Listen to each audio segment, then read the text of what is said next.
انتہائی واجب الاحترام ذویل احتشام ذی وقار محترم معزز سامعین خواتین و حضرات، السلام علیکم ورحمۃ اللہ وبرکاتہ۔ اللہ تعالیٰ نے تین طرح کی مخلوقیں پیدا فرمائی ہیں۔ ایک مخلوق ایسی جس کو عقل و شعور کی دولت عطا کی گئی لیکن شہوات نہیں دی گئی۔ دوسری مخلوق جس کو شہوات دی گئی لیکن چراغ عقل و شعور سے بہرہ نہیں کیا گیا۔ تیسری مخلوق ایسی ہے جس کو عقل بھی دی گئی ہے اور شہوات کی آزمائش میں بھی جکڑا گیا ہے۔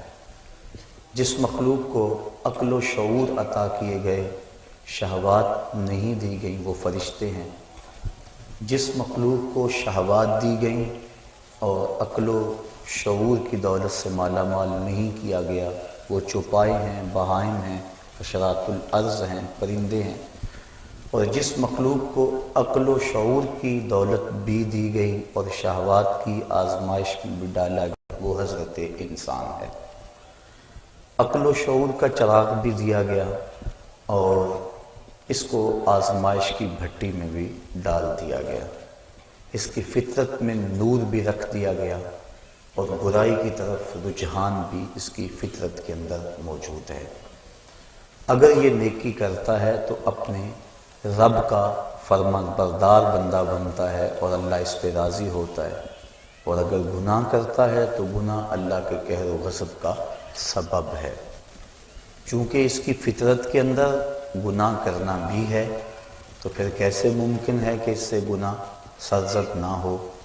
تو اگر کوئی گناہ کر بیٹھتا ہے، اس کو ایک خوبصورت راستہ دیا گیا کہ اس نے جو بھی کیا ہے ہو گیا اس سے، اب اپنے دستے دعا کو اٹھائے اور اپنے مالک کے حضور حاضر ہو جائے، عرض کرے مالک، نادانی اور جہالت کی وجہ سے مجھ سے یہ گناہ سرزد ہو گیا، میں تیری بارگاہ میں حاضر ہوں۔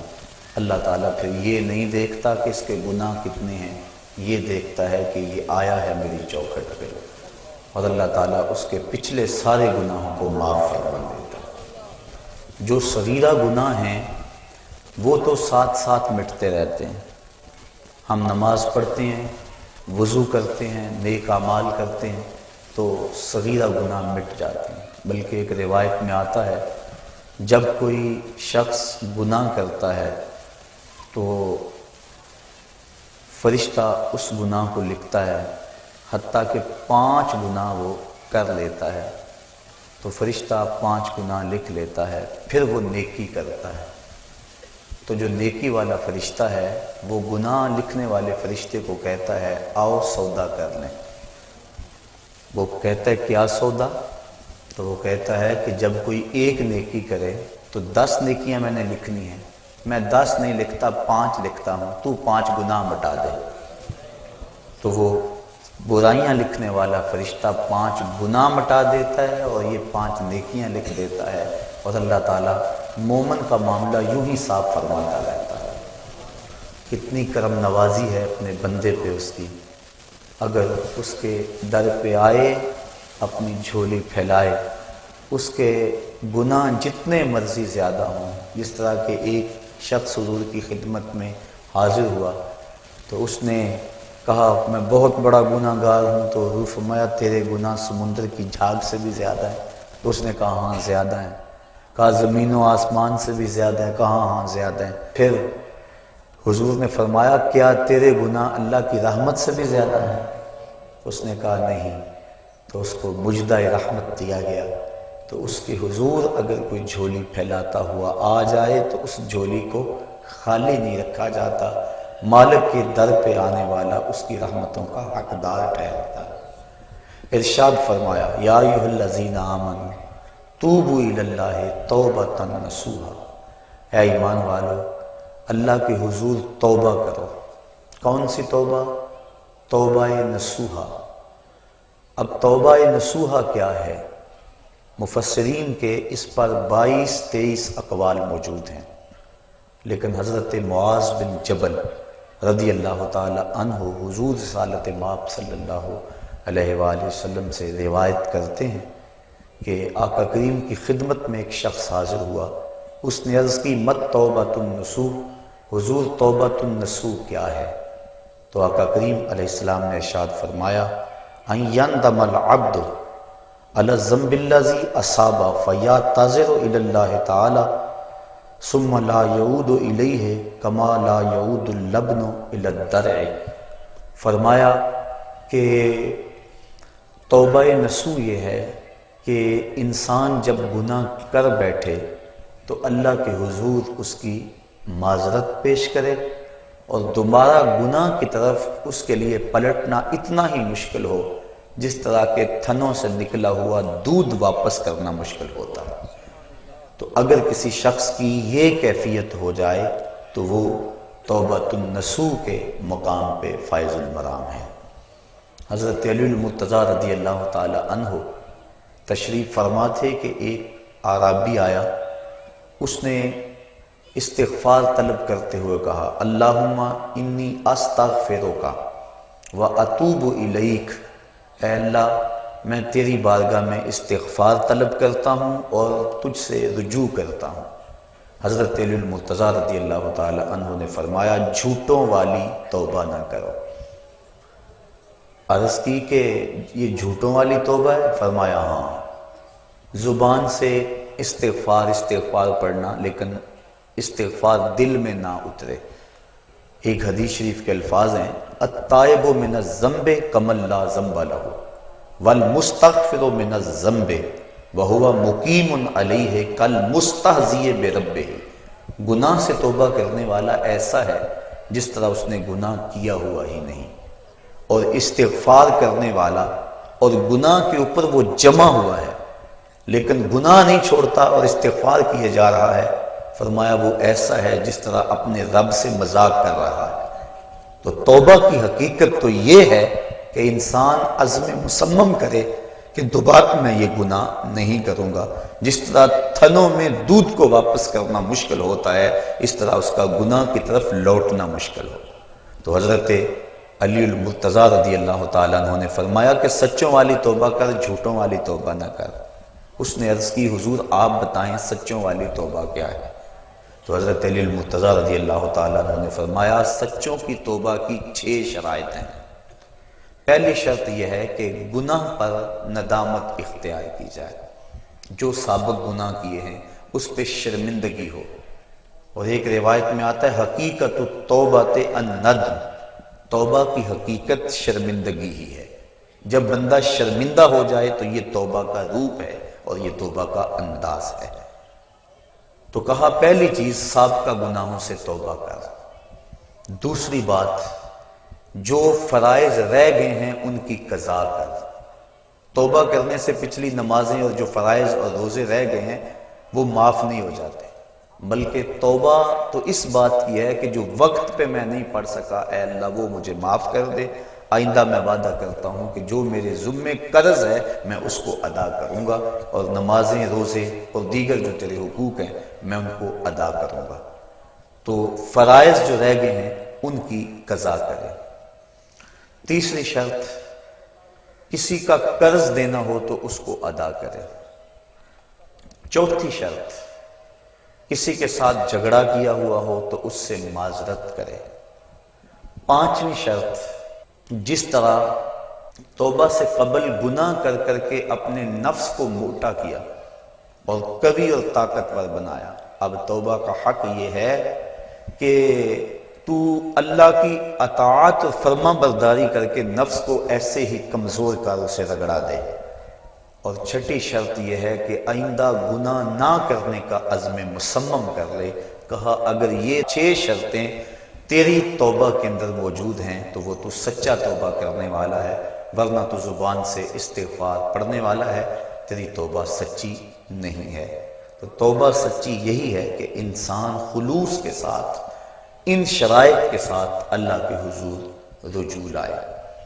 اور جب بندہ اللہ کے حضور رجوع لے آتا ہے تو پھر اس کے گناہ جتنے مرضی ہوں اللہ تعالیٰ معاف فرما دیتا ہے۔ آپ نے بنی اسرائیل کے اس شخص کا قصہ سنا ہوگا، کتب صحاح میں موجود ہے، بخاری و مسلم میں موجود ہے، کہ جس نے 99 قتل کیے تھے، اور پھر اس کے دل میں احساس جاگا کہ میں بڑا ظلم کر بیٹھا ہوں۔ اس وقت کے ایک راہب کے پاس گیا جو عبادت گزار تھا، اس کو جا کے کہا میں 99 اشخاص کا قاتل ہوں، اب توبہ کے لیے دل میں آرزو پیدا ہوئی ہے، بتاؤ میرا رب مجھے معاف کر دے گا؟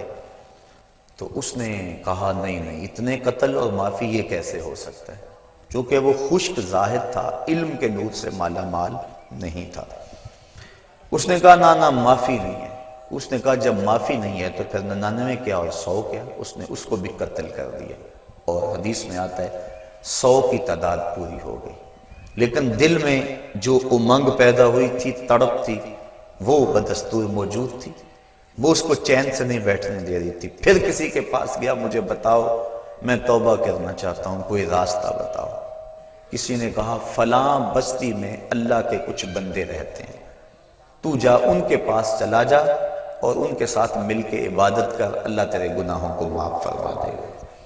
جہاں اللہ والے ہوں وہاں اللہ کی رحمتیں برستی، اور اہل اللہ کے قریب جا کے توبہ کریں تو توبہ جلد قبول ہوتی ہے۔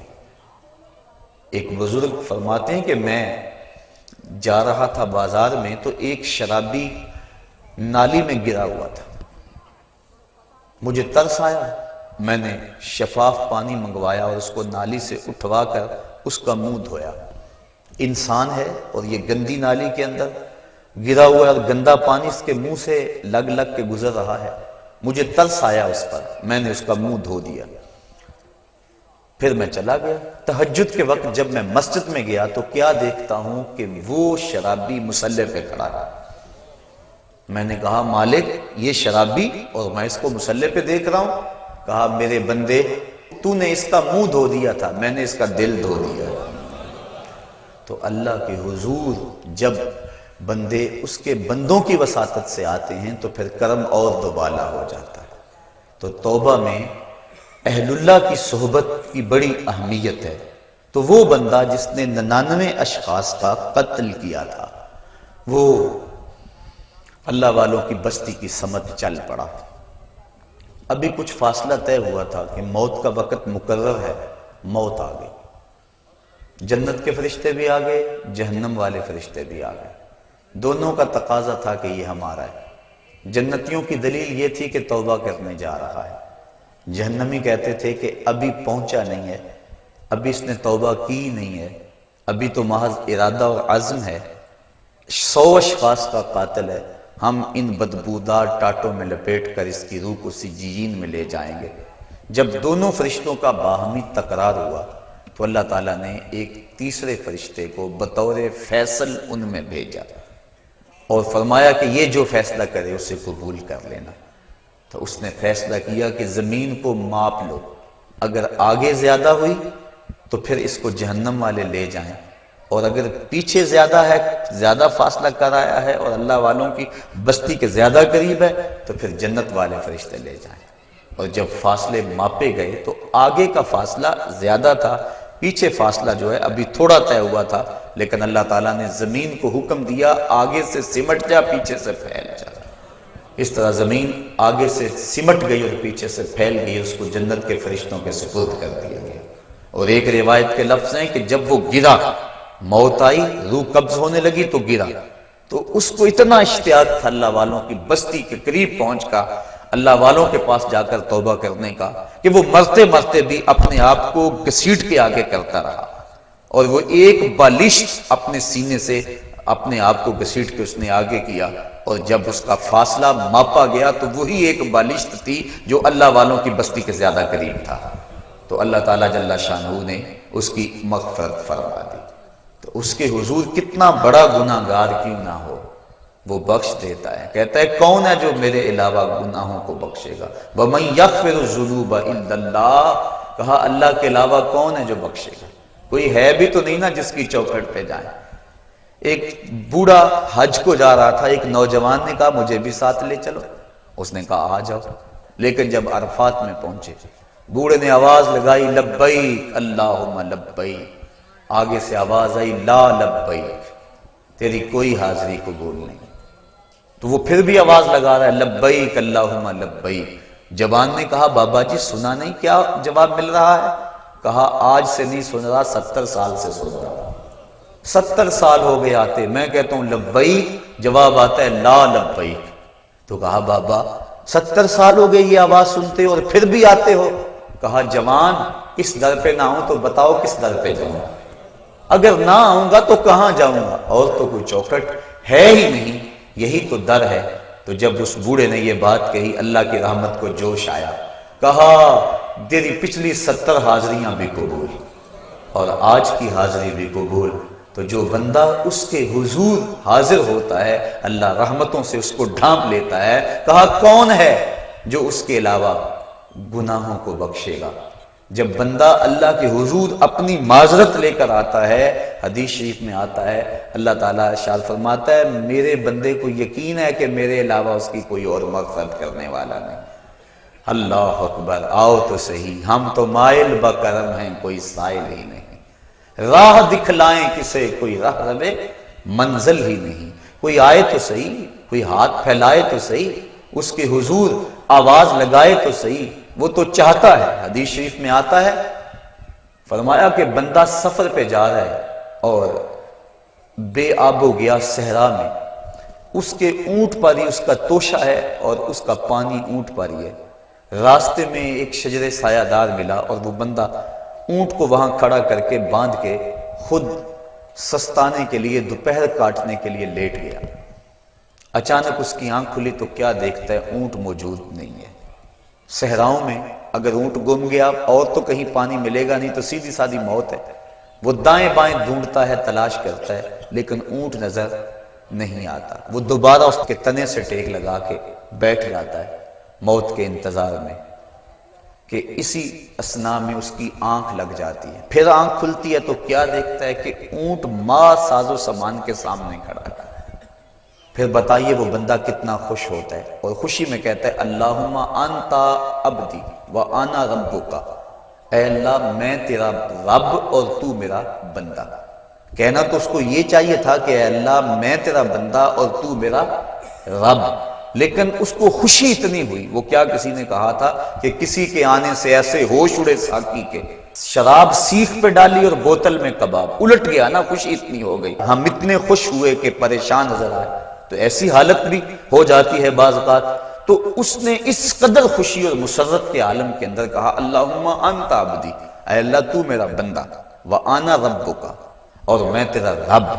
یہ اس کی خوشی کا انداز ہے، شدت فرحت ہے جس کو حضور نے بیان فرمایا۔ فرمایا صحابہ بتاؤ اس کو کتنی خوشی ہوئی؟ عرض کی حضور بڑی خوشی ہوئی۔ فرمایا جب کوئی بندہ توبہ کے لیے اللہ کے در پہ لوٹ آتا ہے اللہ اس سے بھی زیادہ خوش ہوتا ہے۔ اور ایک حدیث میں فرمایا کہ کوئی بندہ پیاس میں مر رہا ہو، اچانک وہ پانی کے گھاٹ کو دیکھ لے تو پانی پر پہنچ کر گھاٹ کو دیکھ کر اسے کتنی خوشی ہوتی ہے۔ جب کوئی بندہ توبہ کے لیے اس کے در پہ آتا ہے اس سے بھی زیادہ خوش ہوتا ہے۔ تو وہ کہتا ہے آؤ میرے در پہ، میری رحمت کے دروازے کھلے ہوئے ہیں۔ بندہ دھکے سے جہنم میں چھلانگے لگاتا پھرتا ہے، لیکن وہ کہتا ہے نہیں نہیں، آؤ ایک مرتبہ تم بخشش مانگ لو، میں تمہارے سارے گناہوں کو معاف کر دوں گا۔ اللہ اکبر، اللہ اکبر۔ اب جو گناہ سے توبہ ہے اس کے بھی کئی درجے ہیں۔ کچھ لوگ تو ایسے ہوتے ہیں کہ جب ان کا راز فاش ہو جاتا ہے تو شرمندے ہو کے توبہ کرتے ہیں۔ بجلی چوری کرتا پکڑا گیا، اب کہتا ہے یا اللہ میری توبہ، یہ توبہ نہیں ہے، یہ اپنی شرمندگی پر ایک اظہار ہے، بس یہ توبہ نہیں ہے۔ اور حضرت ذوالنون مصری فرماتے ہیں کہ کچھ لوگ آخرت میں گناہ کی جو سزا ہے اس سے بچنے کے لیے توبہ کرتے ہیں، یہ توبہ بھی محمود ہے، لیکن فرمایا جو خواص ہیں وہ اللہ سے حیا کی وجہ سے توبہ کرتے ہیں۔ اور ایک روایت میں آتا ہے کہ حضور تشریف فرما تھے، ایک حبشی آیا، اس نے عرض کی حضور میں بڑے گناہ کرتا رہا ہوں، کیا میرا اللہ مجھے معاف کر دے گا؟ فرمایا ہاں توبہ کرو اللہ معاف کر دے گا۔ وہ چلا گیا، تھوڑی دیر کے بعد پھر آ گیا، اور پھر عرض کرنے لگا حضور جو میں گناہ کرتا رہا ہوں کیا میرا اللہ اسے دیکھتا تھا؟ فرمایا ہاں اللہ دیکھتا تھا۔ اس نے چیخ ماری اور مر گیا۔ تو حیا کی وجہ سے انسان توبہ کرے، یہ توبہ کا ایک اعلیٰ مرتبہ اور اعلیٰ مقام ہے۔ جب انسان گناہ کرتا ہے تو حدیث شریف میں آتا ہے کہ 4 گواہیاں پیدا ہو جاتی ہیں۔ جب کوئی بھی گناہ کرتا ہے تو 4 اس کے گواہ بن جاتے ہیں۔ ایک تو زمین، جس زمین پہ وہ گناہ کرتا ہے، یومئذ تحدث اخبارہا، اللہ قرآن مجید میں ارشاد فرماتا ہے کل قیامت کے دن زمین خبریں بیان کرے گی، زمین ساری کہانی سامنے رکھ دے گی۔ اللہ اکبر، یوم تبلی السرائر فما لہ من قوت ولا ناصر، اس دن سارے راز کھول دیے جائیں گے، ہر شے تش تش وام ہو جائے گی۔ ایک تو زمین گواہ بن جاتی ہے، دوسرا وہ فرشتے جو لکھنے والے ہیں، کرامن کاتبین یعلمون ما تفعلون، جو تم کرتے ہو معزز فرشتے اس کو لکھ لیتے ہیں، ان کی بھی گواہی بن جاتی ہے۔ تیسرا وَإِذَا الصُّحُفُ نُشِرَتْ، وہ صحیفے جن کے اوپر اعمال لکھے جاتے ہیں وہ ہمارے گناہوں کے گواہ بن جاتے ہیں۔ اور چوتھا اللہ اکبر، اعضائے بدنی، الیوم نختم علی افواہہم وتکلمنا ایدیہم، کہا اس دن منہ پر مہریں لگا دی جائیں گی، ہاتھ بولیں گے، انسان کے اعضائے بدنی بولیں گے۔ تو یہ چوتھے گواہ انسان کے اپنے بدن کے اعضاء۔ تو جب گناہ کیا تو 4 گواہ بن گئے، زمین، اعضائے بدنیاں، فرشتے اور وہ صحیفے جن صحائف کے اندر گناہ لکھا گیا ہے۔ لیکن جب بندہ توبہ کرتا ہے، حدیث میں آتا ہے اذا تاب العبد انسى الله الحفظة ذنوبه وانسى ذلك جوارحه ومعالمه من الارض حتى يلقى الله وليس عليه شاهد من الله بذنب، اور اگر توبہ کر لیتا ہے تو پھر اعضاء بھی بھول جاتے ہیں، فرشتے بھی بھول جاتے ہیں، نامہ اعمال بھی بھول جاتا ہے، حتیٰ کہ اللہ کے حضور اس کے گناہ کی گواہی دینے والا کوئی بھی موجود نہیں ہوتا۔ بعض صوفیاء اور بزرگوں نے کہا ہے کہ توبہ کی قبولیت یہ ہے کہ انسان اپنے گناہوں کو خود بھی بھول جائے، اور بعض نے کہا کہ نہیں، ان کو یاد رکھے، چونکہ یاد رکھنا اس کو توبہ کا تکرار دیتا رہے گا۔ ایک بزرگ سے کسی نے پوچھا کہ گناہ کیا ہے اور توبہ کیا ہے؟ وہ کہنے لگے ایک گناہ کیا تھا، 70 سال ہو گئے اس کی توبہ کر رہا۔ جب جوان جوانی میں توبہ کرتا ہے تو حدیث شریف میں آتا ہے کہ ان اللہ یحب الشاب التائب، اللہ تعالیٰ جو جوان جوانی میں توبہ کرتا ہے اس کو بہت زیادہ پسند فرماتا ہے۔ اور ایک روایت کے لفظ ہیں کہ جوانی میں توبہ کرنے والے سے بڑھ کر اللہ کا محبوب کوئی نہیں، اور بڑھاپے میں گناہوں پر اصرار کرنے والے سے بڑھ کر اللہ تعالیٰ کا مبغوض کوئی نہیں ہے۔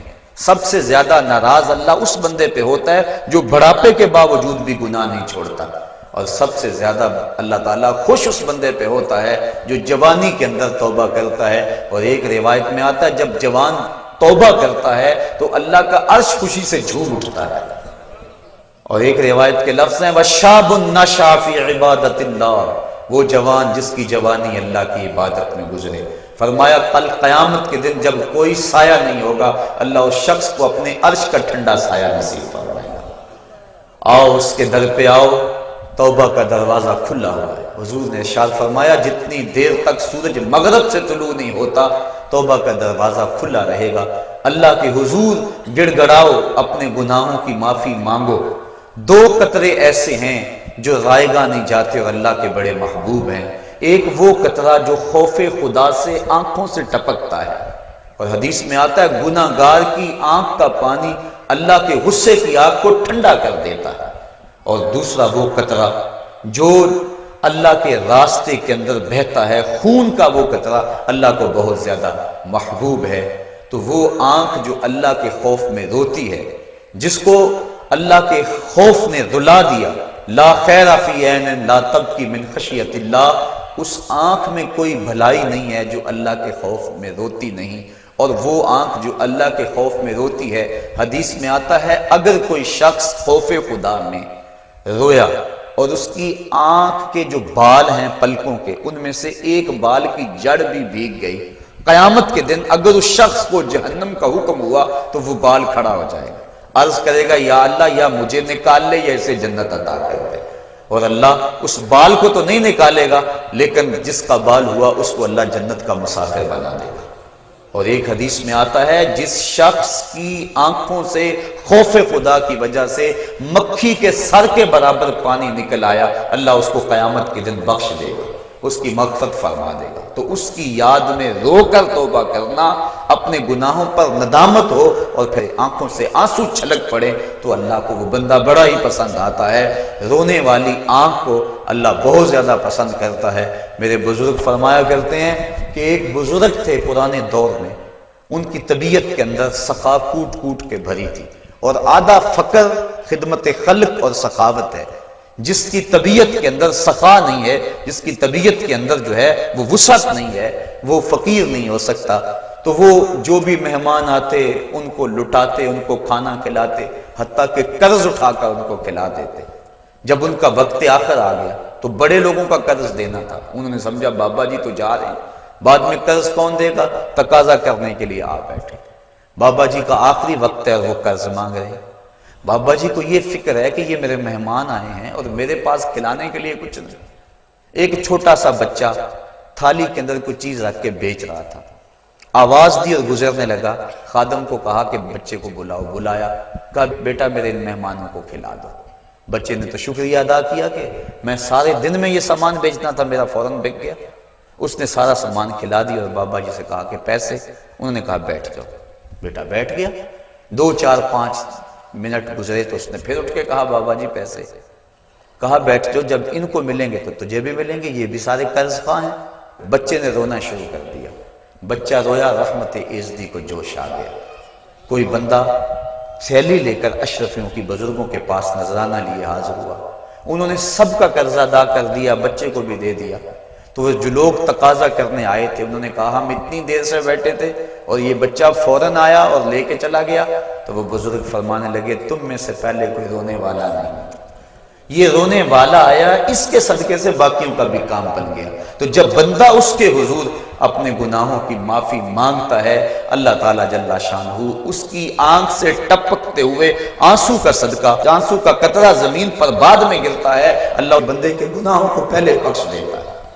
حضرت حسن بصری رضی اللہ تعالیٰ عنہ فرماتے ہیں اپنی توبہ کا واقعہ، فرماتے ہیں کہ میں امیر کبیر شخص تھا اور بصرہ کے بازاروں کے اندر دکھی پریشان لوگوں کی مدد کے لیے بھی نکلتا تھا۔ ایک دن میں بازار میں جا رہا تھا کہ ایک خاتون مجھ کو نظر آئی، اتنی خوبصورت جیسے چاند کا ٹکڑا ہو۔ میں نے مسلسل اس کی طرف دیکھنا شروع کر دیا۔ اس نے کہا اما تستحی، تجھے حیا نہیں آتی، مجھے دیکھے جا رہے؟ کہتے ہیں میں نے کہا ممن، کس سے حیا کر؟ تو اس عورت نے کہا فَمَنْ يَعْلَمُ خَائِنَةَ الْأَعْيُنِ وَمَا تُخْفِي الصُّدُورُ، اس سے حیا کرو جو دلوں کے بھید جانتا ہے، جو آنکھوں کی خیانت کو جانتا ہے، اس سے حیا کرو۔ کہتے ہیں یہ بات تو بہت بڑی تھی لیکن اس کا حسن ایسا تھا کہ مجھے اس کے باوجود اس کی طرف رغبت رہی اور میں مسلسل اس کو دیکھتا رہا۔ اس نے پھر مجھے کہا کہ کیا معاملہ ہے کہ تم میری طرف دیکھنا چھوڑتے نہیں ہو، کون سی چیز پسند آئی؟ تو کہتے ہیں میں نے اس کو کہا کہ تیری جھیل سی آنکھوں میں ڈوبنا چاہتا ہوں اور یہ میرے لیے ایک باعث کشش ہے۔ اس نے کہا تم رکو، شاید تمہارا مطلوب پورا ہو جائے۔ میں وہاں رکا اور وہ اپنے گھر چلی گئی۔ تھوڑی دیر کے بعد اس کی خادمہ تشت کے اوپر کپڑا ڈالا ہوا ہے اور میرے طرف بڑھایا۔ کہتے ہیں میں نے جب کپڑا اٹھایا تو اس کے اندر اس کی 2 آنکھیں تھیں اور اس کے اوپر لکھا ہوا تھا کاغذ کے ٹکڑے پہ لا اريد عینا یفتتن بسببها احد، میں ان آنکھوں کو رکھنا ہی نہیں چاہتی جس کی سبب سے ایک مومن فتنے میں پڑ جائے۔ کہتے ہیں کہ میں نے اپنی داڑھی کو پکڑا اور زاروں کے تار رونے لگا۔ میں نے کہا اے حسن بصری تو اس عورت سے بھی گیا گزرا ہے، اتنا خوف اس کے سینے کے اندر؟ کہتے ہیں میں داڑھی کو پکڑ کے زاروں کے تار رویا اور گھر چلا گیا۔ ساری رات میں نے توبہ میں گزاری۔ جب صبح کا سفیدہ طلوع ہوا میرے دل میں خیال آیا جس نے اپنی آنکھیں وار دی اس سے بھی تو معذرت کر رہا ہوں، اللہ سے تو معافی مانگی۔ کہتے ہیں کہ میں صبح اٹھا اور جب اس عورت کے گھر کے دروازے کے قریب پہنچا تو اس کا جنازہ نکل رہا تھا۔ میں پھر بڑا پریشان ہوا، واپس آیا، سارا دن مشکل میں گزارا۔ رات جب میں سویا تو وہ عورت مجھے خواب میں ملی۔ میں نے کہا کہ مجھے کوئی وصیت کرو، تو اس نے کہا اذا خلوتا فاذکر اللہ، میں تجھے وصیت یہ کرتی ہوں جب تم تنہائی میں ہوا کرو تو اللہ کو یاد کیا کرو۔ وَإِذَا أَصْبَحْتَ وَأَمْسَيْتَ فَاسْتَغْفِرِ اللَّهَ وَتُبْ إِلَيْهِ، اور جب تم صبح کرو یا شام کرو تم استغفار پڑھا کرو اور اللہ سے توبہ کیا کرو۔ حضرت حسن بصری فرماتے ہیں کہ اس عورت کا یہ عمل مجھے توبہ کے راستے پہ ڈال لیا، پھر وہ حسن بصری زمانے کے امام اور مقتدا بنے۔ تو انسان جب عبرت حاصل کرنے پہ آتا ہے تو ایسے اسباب اس کے لیے مہیا ہو جاتے ہیں، توبہ کرنے میں دیر نہیں کرنی چاہیے۔ بعض بات بندہ سوچتا ہے کہ ابھی میرے بڑے کام پڑے ہوئے ہیں، جب میں بوڑھا ہوں گا میں ریٹائرمنٹ لے لوں، میں بچوں کی شادیاں کر لوں، بس پھر فراغت ہو جائے گی، بچے کاروبار سنبھال لیں گے، پھر میں ہوں گا، مسجد ہوگی۔ یہ ایسا بندہ کہہ رہا ہے جس کی ملک ایک سانس بھی نہیں ہے، جو ایک سانس کا بھی مختار نہیں ہے، اور ایسے بات کر رہا ہے جس طرح سب کچھ اس کے قبضے میں ہو۔ تو توبہ کے اندر تاخیر نہیں کرنی چاہیے۔ بنی اسرائیل کے اس شخص کا واقعہ آپ کو پہلے بھی شاید میں نے کسی مجلس کے اندر عرض کیا تھا کہ جس کو طول عمل نے برباد کر دیا، اس کی نیکیوں کی وجہ سے اس کو خبر پہنچی کہ اس کی عمر 1000 سال ہے، تو اس نے کہا جب میری عمر اتنی لمبی ہے تو پھر میں عبادت کی بھٹی کے اندر کیوں جلتا رہوں، میں 900 سال گناہ کر لیتا ہوں اور 100 سال قبل توبہ کر لوں گا اور گناہوں کی معافی چاہوں گا۔ 900 سال گناہ کرتا رہا، 100 سال جب باقی رہا خیال آیا، پھر سوچا ابھی بڑا وقت پڑا ہوا ہے، میں 90 سال مزید گناہ کر لیتا ہوں، 10 سال قبل میں جو ہے وہ توبہ کر لوں گا۔ 10 سال رہ گئے، پھر خیال آیا 9 سال گناہ کر لیتا ہوں، 1 سال قبل توبہ کر لوں گا۔ جب 1 سال رہ گیا پھر توبہ کی سوچ آئی تو کہنے لگا 12 ماہ ہوتے ہیں سال کے، میں 11 ماہ تک گناہ کر لیتا ہوں، 1 ماہ قبل میں توبہ کر لوں گا۔ پھر 1 ماہ بھی گزرا، ہفتے تک بات پہنچی، حتیٰ کہ 1 دن رہ گیا، اور پھر وہ کہتا تھا بھی فلاں فلاں گناہ میرا رہتا ہے وہ میں کر لوں۔ ایسی لت پڑ گئی تھی گناہ کہ بنی اسرائیل کا وہ شخص کہ جو اس انتظار میں تھا کہ بس یہ گناہ کر لوں اور یہ گناہ کر لوں پھر توبہ کر لوں گا، اچانک موت آئی اور موت نے اس کو دبوچ لیا اور وہ توبہ کے بغیر مر گیا۔ تو طول عمل، لمبی امید کہ ابھی وقت میرا بڑا پڑا ہوا ہے، پہلے تو پتہ ہی نہیں ہے کہ وقت موجود بھی ہے یا کہ نہیں، اگلی سانس آئے گی یا کہ نہیں، دوسری بات جو کیفیت اب ہے پتہ نہیں آگے ہو یا نہ ہو۔ شیطان کو جتنی مہلت دو گے، جتنی بیماری گھر کر جائے گی، اس قدر ہی اس کا ختم ہونا مشکل ہے۔ اس لیے جب گناہ کرے تو فوراً توبہ کر لے، گناہ مٹ جاتا ہے۔ اور اگر انسان کہتا ہے کہ نہیں نہیں یہ کر لوں پھر توبہ کروں گا، تو توبہ کو مؤخر کرنا انسان کو گناہ پر دلیر بنا دیتا ہے۔ اور ایک حدیث میں آتا ہے جب انسان گناہ کرتا ہے تو اس کے دل پر ایک سیاہ نقطہ پڑتا ہے، اگر وہ توبہ کر لے تو وہ مٹ جاتا ہے، دل شفاف ہو جاتا ہے۔ لیکن اگر وہ توبہ نہ کرے پھر دوبارہ گناہ کرے تو دل پر ایک اور سیاہ نقطہ پڑ جاتا ہے، پھر وہ گناہ کرتا رہتا ہے اور دل کے اوپر سیاہی پھیلتی رہتی ہے، حتیٰ کہ ایک دن آتا ہے کہ پورا دل اس سیاہی کی لپیٹ میں آ جاتا ہے، اور جب پورا دل سیاہ ہو جائے پھر گناہ کر کے بھی اس کو ندامت اور شرمندگی نہیں ہوتی۔ مومن تو جب گناہ کر بیٹھتا ہے تو محسوس کرتا ہے جس طرح پہاڑ کے نیچے آ گیا، ابھی گر جائے گا اور مجھے کچل دے گا۔ اور منافق یہ سمجھتا ہے گناہ کرنے کے بعد کہ بدن پہ مکھی بیٹھی تھی، ہلکے سے اشارے سے میں نے اس کو اڑا دیا، وہ مکھی کے بیٹھنے جیسی کیفیت کا احساس کرتا ہے منافق۔ تو جب دل سیاہ ہو جائے تو بندہ گناہ پہ گناہ کرتا ہے، زندگی گناہوں سے لتڑی ہوئی گزرتی ہے لیکن توفیق توبہ نہیں ملتی۔ صاحبو، زندگی بیت رہی ہے، ایک ایک لمحہ کٹ رہا ہے، ہم لمحہ لمحہ موت کے قریب ہو رہے ہیں، ہم سمجھتے ہیں ہم بڑے ہو رہے ہیں لیکن نہیں، ہم چھوٹے ہو رہے ہیں۔ جب گنتی الٹی شروع ہو جائے کام جلدی 0 تک پہنچ جاتا ہے، سانسوں کی الٹی گنتی شروع ہے اور ہم لمحہ لمحہ قریب ہو رہے ہیں۔ رمضان کا موسم ہے، جمعۃ المبارک کا یوم سعید ہے، سہانی گھڑیاں ہیں، امٹتی ہوئی رحمتوں کی برسات ہے۔ فرمایا حدیث میں کہ ایک ساتھ جمعۃ المبارک میں ایسی ہوتی ہے جس میں جو دعا مانگو اللہ اسے قبول فرما لیتا ہے۔ اور حضرت عبداللہ ابن مسعود رضی اللہ تعالی عنہ فرماتے ہیں کہ جس نے وضو کیا اور اچھا وضو کیا اور اس کے بعد 2 رکعت نوافل ادا کیے اور اس کے بعد دعا استغفر اللہ العظیم الذی لا الہ الا هو الحی القیوم واتوب الیہ، کہتے جس نے اس دعا کو پھر پڑھ لیا، اگر اس کے گناہ ہیں وہ سمندر کی جھاگ کے برابر بھی ہو، اللہ سارے معاف فرمائے۔ مالک تو گناہوں کو معاف کرنے والا ہے، ہم ہی جہنم میں چھلانگے لگا رہے ہیں، لیکن وہ تو کہتا ہے آجو میری رحمت کے دروازے کھلے ہوئے ہیں، اسیاں سے کبھی ہم نے کنارہ نہ کیا، تو نے بھی مگر دل آزردہ ہمارا نہ کیا، ہم نے تو جہنم کی بہت تدبیر کی، تیری رحمت نے لیکن گوارا نہ کیا۔ اس کی رحمتیں بندے کو آوازیں دے رہی ہیں، یا ایھا الانسان ما غرک بربک الکریم، اے انسان تجھے کریم رب کے دروازے سے کس نے ہٹا دیا؟ الذی خلقک فسواک فعدلک فی ای صورت ما شاء رکبک، جس نے تجھے پیدا کیا، جس نے تجھے تخلیق کیا، تجھے حسن اور جوانی دی، تیرے اعضاء کو توازن اور اعتدال دیا۔ ذرا دیکھ تو صحیح، ماضی کو جھانک کر کے تو دیکھ، تیرے ہاتھ تھے پکڑنے کا سلیقہ نہیں تھا، تیری ٹانگیں تھی چلنے کا طریقہ نہیں تھا، تیری زبان تھی بولنے کا اسلوب تجھے نہیں آتا تھا، تو دودھ بھی مانگنا ہوتا تو روتا تھا، ہم نے تیری ماں کے سینے میں تیرے لیے پیار ڈال دیا۔ اگر ماں کے سینے میں پیار نہ ڈالتے بتا تو بچہ تیری گندگی سے لتھڑ جاتا تھا، ماں صاف کرتی تھی، اگر ماں کے سینے میں یہ پیار نہ ہوتا تجھے کیڑے پڑ جاتے۔ آج تیری چھاتی میں زور ہے، آج ہاتھیوں کو تو بٹھا لیتا ہے، آج شیروں کو تو نچا لیتا ہے، زمانہ تیرا باج گزار ہے، آج تو منسٹر ہے، آج تو مولوی ہے، آج تو مفتی ہے، آج تیرے نام کی دہائی ہے، آج تو عہدہ قضا پہ فائز المرام ہے، آج تو عہدہ صدارت پہ فائز المرام ہے، آج تو ناظم ہے، آج دولت کی ریل پیل تیرے گھر میں ہے، آج تیری فوجیں تیرے پشت پہ ہیں، آج کوئی تجھے پوچھنے والا نہیں، لیکن ذرا پلٹ کے دیکھ کہ ماضی میں تو تھا کیا۔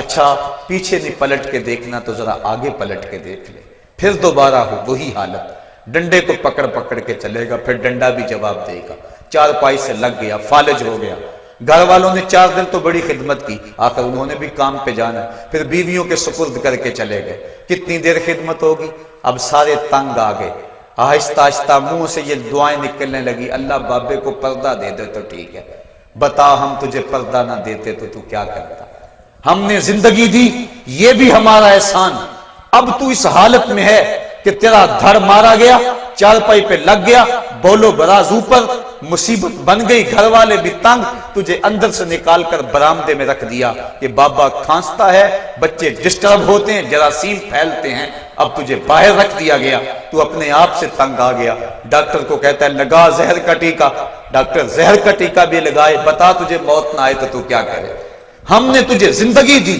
یہ بھی ہمارا احسان، فَأَمَاتَهُ ہم نے تجھے موت عطا کی یہ بھی ہمارا احسان، فَأَكْبَرَهُ اگلی کہانی بھی سن، کتا بھی تو مرا تھا، گسیٹ کے روڑی پہ نہیں ڈال دیا، بکری بھی تو مری تھی، گسیٹ کے روڑی پہ نہیں ڈال دیا، اگر تجھے بھی پکڑ کے روڑی پہ ڈال دیا جاتا تو کیا کر سکتا تھا، لیکن ہم نے کہا نہیں نہیں یہ میرا شاہکار ہے، اس کو غسل دو، بیری کے پتے بھی ڈال لو، صفائی ستھرائی خوب ہو جائے، چٹے لباس کا کفن دو، سند سند پہ خوشبو ملو، اب سارے تجھے دیکھنے آ رہے ہیں تو دولہا بنا، تیرا منہ دیکھنے سارے آ رہے ہیں، ساری بستی امڈی آ رہی ہے تجھے دیکھنے کے لیے، پھر تیری چارپائی اٹھی، 4 بندوں نے اٹھایا، کندھا بدل بدل کے چلتے ہیں، ہر ایک کی خواہش ہے کہ میں کندھا دے لوں، پھر میں نے کہا تیز نہ چلنا میرے شاہکار کو کہیں جھٹکا نہ لگے، پھر تیرا اعزاز اور تیرا پروٹوکول کہ امام کعبہ بھی ہو تو وہ پیچھے اور تجھے آگے رکھا گیا،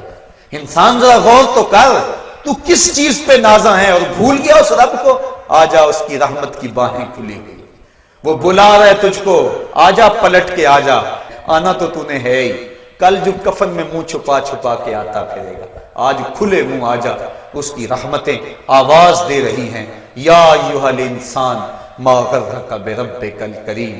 صاحبو جوانی کی توبہ بہت بڑی دولت ہے، جو جوان ہیں وہ جوانی کے ایک ایک لمحے کو غنیمت سمجھیں، وہ جوان جس کی جوانی اللہ کی عبادت میں گزری، حضور فرماتے ہیں کل قیامت میں جب کوئی سایہ نہیں ہوگا اللہ اسے اپنے عرش کا ٹھنڈا سایہ نصیب فرمائے گا، اور بڑھاپے کے اندر بھی توبہ بڑی دولت ہے، گو جوانی کی فضیلت زیادہ ہے، لیکن بڑھاپے کے اندر بھی توبہ نصیب ہو جائے تو یہ بھی بہت بڑا اعزاز ہے، ورنہ ہوتا یہ ہے کہ قبر میں ٹانگیں ہوتی ہیں اور گناہ پہ گناہ کیا جا رہا ہے۔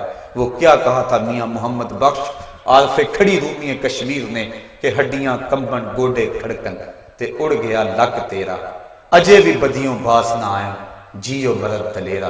اے انسان کدھر بھٹک رہا ہے، مالک تجھے آوازیں دے رہا ہے۔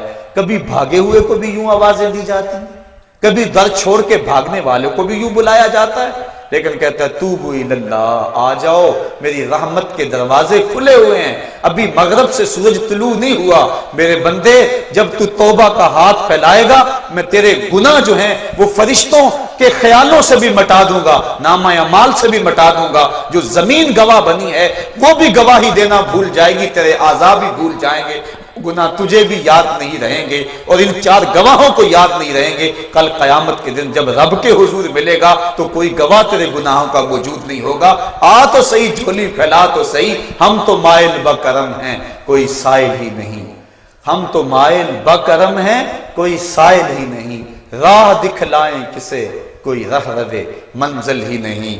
آؤ، توبہ کا دروازہ کھلا ہے، اس کی رحمتوں کا دروازہ واہ ہے، اس کی کرم نوازیاں تمہیں آواز دے رہی ہیں۔ جھجک آتی ہے اس کے در پہ آتے ہوئے، چلو میرے نبی کا وسیلہ لے کر آ جاؤ۔ وَلَوْ أَنَّهُمْ إِذْ ظَلَمُوا أَنفُسَهُمْ جَاءُوكَ، اگر تم گناہ کر بیٹھے ہو، اپنی جانوں پہ ظلم کر بیٹھے ہو، آؤ تمہیں توبہ کا ایک اور راستہ دکھاؤں، آسان راستہ، کہ تم میرے نبی کی چوکھٹ پہ آؤ اور یہاں آ کے معافی مانگو، پھر میرا نبی تمہارے لیے ہاتھ اٹھا دے۔ تم تو معافی مانگنے آئے تھے، لَوَجَدُ اللَّهَ تَوَّابًا رَحِيمًا، توبہ تو ملنی ہی ملنی ہے، نبی کو ساتھ لے آئے ہو، میں رحمت بھی فرما دوں گا، اضافی رحمت اپنی جانب سے فرماؤں گا۔ آؤ تو صحیح میری چوکھٹ پہ۔ اللہ کے محبوب کی چوکھٹ پہ صحابہ آیا کرتے تھے اور محبوب کے جب ہاتھ اٹھتے تو پھر دعائیں قبول ہوتی، توبہ کے دروازے کھل جاتے اور اللہ کی رحمتیں برستی۔ ابو لبابہ کی توبہ کا واقعہ کتب حدیث کے اندر موجود ہے اور دیگر صحابہ کی توبہ کے واقعات موجود ہیں۔ حضور کے انتقال کے بعد حضور کی قبر پہ چلے جاؤ، امام عطابی کہتے ہیں کہ میں حضور کے روضے پہ بیٹھا تھا، ایک دیہاتی آیا اور حضور کے روضے پہ کھڑا ہو کے کہنے لگا، حضور میں گناہوں کی بخشش کے لیے آیا ہوں اور بغیر مغفرت کے تو نہیں جاؤں گا۔ کہتے ہیں وہ اس قدر فریاد کرتا رہا، روتا رہا کہ مجھے اس کی حالت پہ ترس آ رہا تھا۔ جب وہ چلا گیا میری آنکھ لگ گئی، آنکھ لگی تو خواب میں حضور کی زیارت نصیب ہوئی اور آقا کریم نے فرمایا، قم یا عتابی، عتابی اٹھو اور اس عرابی کو تلاش کرو اور جب مل جائے تو میری طرف سے جنت کی بشارت دے دو۔ اور صاحب مدارک نے ایک روایت لکھی ہے کہ ایک شخص حضور کے روضے پہ آیا اور حضور کے مبارک روضہ کی مٹی کو، تربت نور کو اپنے سر میں ڈال رہا ہے اور کہتا ہے میں تو گناہوں کی بخشش کے لیے آیا ہوں۔ یہ حضور کے انتقال سے 3 دن کے بعد کا واقعہ ہے۔ وہ کہتا ہے میں تو مغفرت کے بغیر جانا ہی نہیں ہے۔ وہ تو چلا گیا لیکن یہ جم کے بیٹھ گیا، غنی کے در پہ ڈیرے جما دیے، کہا میں تو نہیں جاؤں گا جب تک میری مغفرت نہ ہو۔ فنودی من القبر انہ قد غفر لک، صاحب مدارک لکھتے ہیں گنبد خضرا سے آواز آئی، جا تیرے گناہوں کو معاف کر دیا گیا۔ مجرم ہو تو منہ اشکوں سے دھوتے چلے آؤ، آؤ در تواب پہ روتے چلے آؤ۔ قرآن میں مذکور ہے بخشش کا طریقہ، سرکار کی دہلیز سے ہوتے چلے آؤ۔